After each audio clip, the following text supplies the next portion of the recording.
Matthías, tap í öðrum hörkuleik á móti Keflavík. Hvað er að gerast á okkur í þessum? Hvað segirðu? Hvað er tapið í þessum heldurðu? Ítla skipulaðir, sóknarlega, vartanlega eru bara að spila þokkalega vel allan tíman. Svo voru bara ansi margir leikmenn eins og ég, svo voru bara algjörlega off í dag, Brynja líka.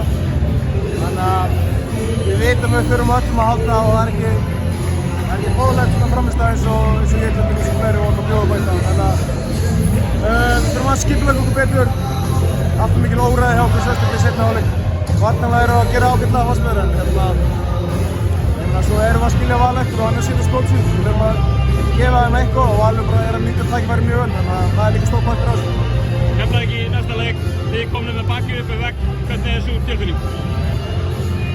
Bara, þú veist, allt í lagi, þannig sé. Við vildum vinna núna og jafna þessa seríu og það var alltaf planið, þannig að ef það er eitthvað sem við kunnum alveg að vera með bakið eða upp við vegg, þannig að ég hef engar ábyrgð á því að við munum koma að gefa þeim alvöru leik á mánudaginn, sýna okkur rétt andlit og halda þessari seríu í gangi til.